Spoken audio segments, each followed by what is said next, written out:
Pessoal, boa noite a todos. Vamos dar início à coletiva de imprensa do técnico Roger Machado, depois de Palmeiras 1, Fluminense 0. Dessa vez, como temos apenas 3 jornalistas, vamos fazer 2 perguntas por cada jornalista, começando pela Aline Nastari, do TNT Esportes. Boa noite, Aline. Boa noite, Pedro. Boa noite, Roger, para todo mundo que acompanha também. Hoje, queria que você fizesse a análise como você faz de costume da partida, mas eu queria que você trouxesse um ponto específico. A gente viu no primeiro tempo o Fluminense tendo 3 chances claras, uma numa bela jogada e não conseguindo colocar a bola na rede. E no primeiro erro defensivo, e já na segunda etapa, o Palmeiras consegue fazer o gol dele. Isso me parece ser a tônica, por exemplo, do adversário que hoje é líder do campeonato. O que de fato é responsabilidade do treinador? O que o treinador pode fazer para melhorar esse ponto, né, do time ter chances claras, poderia ter começado diferente a partida e acaba saindo aí do Allianz Parque com uma derrota? Então, a gente pode analisar a partida, né, pela questão objetiva, né, do resultado final, né, e eu vou ter sido derrotado fora de casa pelo líder do campeonato, né, mas analisando a partida do ponto de vista da subjetividade, né, da qualidade do conteúdo do jogo que nós conseguimos fazer em boa parte da partida, né, me fica a impressão assim, muito clara, né, que nós produzimos muito bem, conseguimos controlar um adversário forte, né, que é um adversário com uma característica bem particular, assim, contundente, que no dia de hoje não conseguiu criar, porque a gente conseguiu marcar bem na maioria das vezes. Né, nós tivemos as nossas oportunidades, né, ali não conseguimos concretizá-las. Talvez tranquilamente o primeiro tempo poderia acabar 2-0 para a gente e a partida assumiria um outro panorama no segundo. E a gente sabe que o Palmeiras não é líder por acaso, né? E no primeiro momento ali de um pouco né, de desencaixe defensivo ali, ele conseguiu uma profundidade que é característica da equipe do Palmeiras, mais com o Scarpa, né, do que com o Veiga, mas também acontece com o Veiga do lado direito, entre o zagueiro e o lateral. Ela aconteceu e a gente não conseguiu interromper esse evento. Né? Fica a frustração muito grande, né, em função do que produzimos, do que taticamente e tecnicamente a gente produziu, mas é evidente que a eficiência não foi suficiente, né, para que a gente transformasse as oportunidades em gol. Né? Então, como eu disse, objetivamente o resultado foi 1-0 contra, né, mas a análise subjetiva nos deixou, de certa forma, uh, contente pelo que a gente produziu, né, pelo que a equipe produziu, mas frustrado pelo resultado final da partida. E o que a gente tem a fazer é trabalhar mais, passar confiança, porque a gente sabe que ali é muito mais confiança do que trabalhar gesto, né? Porque tudo aconteceu certinho, né? Agora, no final do jogo, nós estávamos falando que o Biel no estadual, ele, se não me engano, ele fez um gol não parecido, mas com característica, que o goleiro vinha deitado, ele empurrou a bola pelo alto, né, estufando a rede em cima, né? Ali ele talvez não tenha levantado a cabeça o suficiente para perceber que o jogador deitou no chão ali para interromper a trajetória da bola, né? Mas só tá ali, só erra quem tá ali para decidir, né? E a liderança está aqui para passar confiança para os atletas que da próxima vez a bola vai entrar. Sua segunda pergunta, Aline. Aproveitar também, eu fiz para o Caio Paulista, que parece ter sentido ali praticamente sozinho, se preocupa, o Fluminense tem uma sequência de jogos importantes, e o quanto que foi determinante a saída dele para um segundo tempo tão diferente do primeiro. Eu não diria que foi determinante e também não diria que foi tão diferente do primeiro, porque o Palmeiras, depois que conseguiu o seu gol na jogada citada agora, lá pelos 10 minutos, ele passou a contra-atacar a gente. Né? A gente teve um controle da bola, criamos oportunidades diferentes da que havíamos criado, porque o Palmeiras colocou muitos jogadores na entrada da área, a gente passou a entrar pelos lados, né? E o Palmeiras passou a nos contra-atacar. Né? Claro que a ausência do Caio no ritmo da partida, com a característica do seu jogo e na fase que ele está, é sempre sentida, né? Mas o Luiz entrou bem. O que nos preocupa é para a sequência, né? A gente não sabe ainda o que de fato aconteceu, né? Tem que esperar ainda para fazer um exame. Eu acho prematuro a gente fazer qualquer tipo de...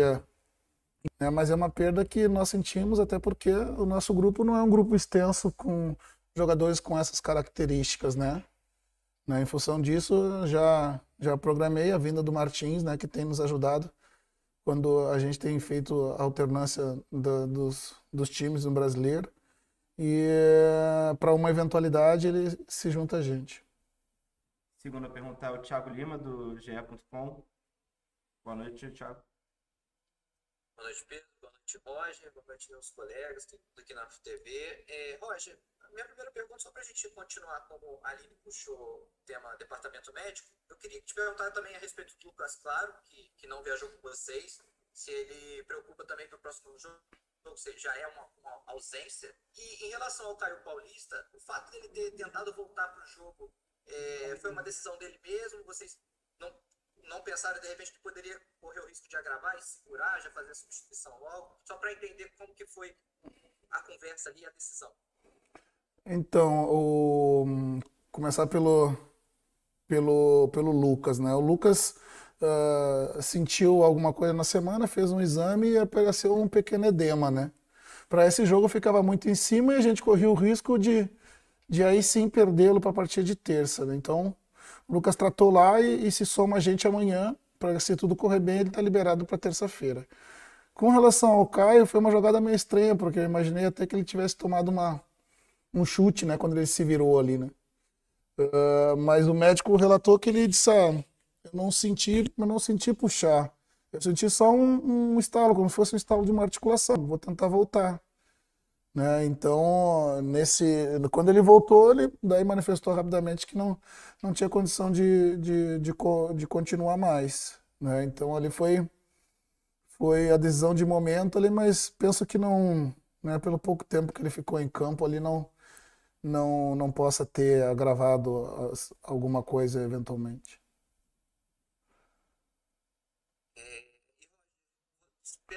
Você teve a sua terceira semana cheia de treino desde quando você começou o trabalho.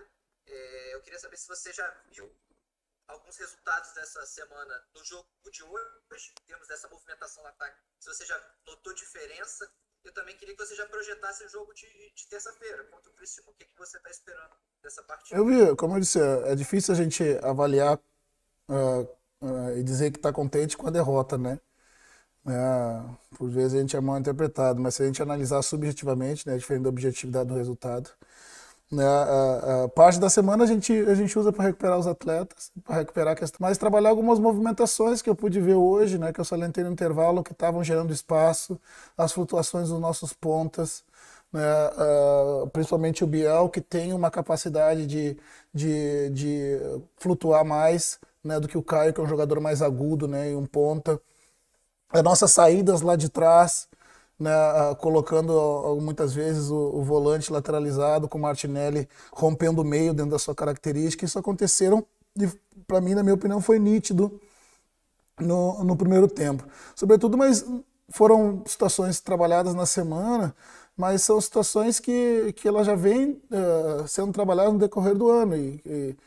E a gente sabe que elas já estão dentro dos atletas, né? O que a gente procura trabalhar na semana foi muito mais as questões de controles básicos, assim, de movimentações básicas, né? De controle de transição, de preenchimento de área, né? Defensiva e ofensivamente, de controle de linha defensiva, né? Controlar o contra-ataque do adversário. Isso a gente trabalhou com um pouquinho mais, mas uma semana contra 25 semanas sem trabalho ainda falta muito ainda, né? Mas o que eu falei para os atletas foi justamente isso. Daqui para frente a gente não vai ter mais semanas abertas, né?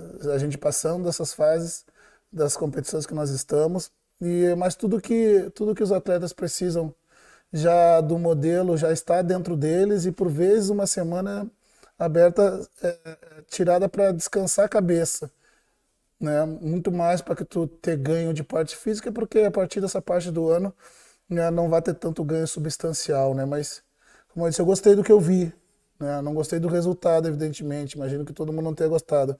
Mas nos dá uma satisfação de que a gente jogou bem contra o líder do campeonato. Poderíamos ter sorte melhor. Infelizmente, não tivemos. O último jornalista a perguntar é o Pedro Rangel, do Saudações Tricolores. Boa noite, Pedro. Boa noite, Pedro Maia. Boa noite, os amigos presentes aqui na Flu TV. Roger, Essa semana que o Thiago se referiu, que você acabou de comentar, ela também pode ter sido importante para você trazer o Fluminense hoje contra o Palmeiras com a força máxima, mesmo tendo na terça-feira um jogo decisivo e inicial, né, do mata-mata pela Copa do Brasil. Você pretende vir com força máxima nesses 2 jogos seguintes da Copa do Brasil, contra o Criciúma, né? Vai ser terça-feira, depois sábado aqui no Rio de Janeiro, porque terça-feira que vem volta a Libertadores e um jogo com essa mega importância que tem. Como é que você pretende fazer? Tem força máxima nesses 3 jogos? Não, Mesclar o time? não, a ideia é a gente ir com força máxima sempre que possível a partir de agora. Né? A gente teve uma janela lá até o último jogo da classificação contra o River, acho que mais o jogo do São Paulo, que foi o primeiro do Brasileiro, que a gente fez ali 12 jogos hoje na sequência e que depois a gente teve uma queda de rendimento porque, né, emocionalmente tinha alcançado em tese aqueles objetivos imediatos e a gente teve uma queda e voltamos de novo a uma sequência forte. Agora com essa semana a ideia é que eu já falei para os atletas, né, que o final do mês desse mês e o mês de agosto, eles são decisivos para nossas aspirações nas competições. São semanas eliminatórias e semanas em que vai até o final de agosto se encerra o primeiro turno do Campeonato Brasileiro e tudo que acontecer vai determinar o que para frente vai desenrolar. Então, a partir de agora, a ideia inicial sempre, né, pode haver modificações, mas a ideia inicial é que a gente vá com força máxima, né, para pegar essa janela forte, né, começando pelo jogo de hoje, que a gente entende que era um jogo muito importante, até, bem provável, perto do final do mês que vem. Para finalizar, Roger, eu queria que você avaliasse a atuação do Ganso, né,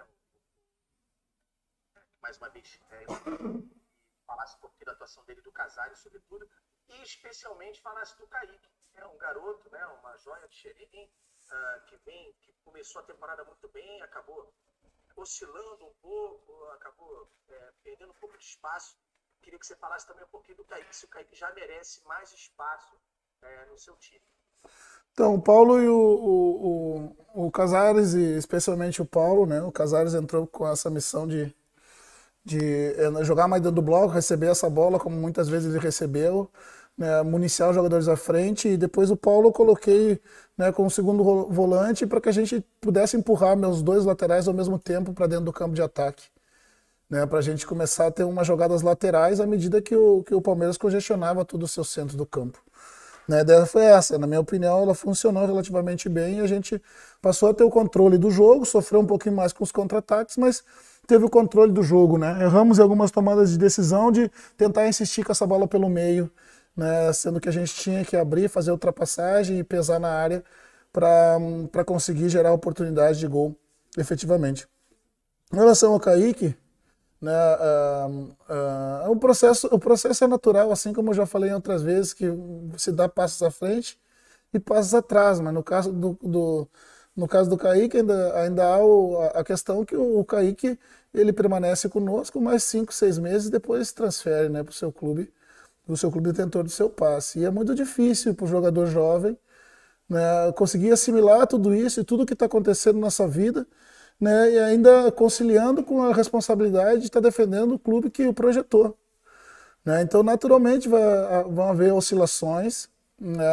Eu costumo dizer que todos nós, de alguma forma, em algum momento, vamos nos deslumbrar um pouco. A diferença é quanto tempo a gente fica dessa forma. Né? Alguns ficam um pouco tempo, né, outros um pouco mais, e por vezes a carreira passa e a gente não consegue visualizar exatamente. Mas o Kaique tem se esforçado muito, né, tem trabalhado bastante para retomar o seu melhor momento, para poder nos ajudar. Né, precisa evoluir em alguns aspectos, que eu já conversei com ele, que vão ser importantes para ele agora, mas vão ser muito mais importantes para acelerar o processo dele de adaptação no novo lugar. Né, mas eu entendo que ele ainda tem motivação para estar aqui. Enquanto isso acontecer, ele vai procurando o seu espaço e à medida que for necessária a sua utilização, a gente vai fazer. Assim, então a gente finaliza a coletiva do técnico Roger Machado. Obrigado, Roger. Boa noite, gente.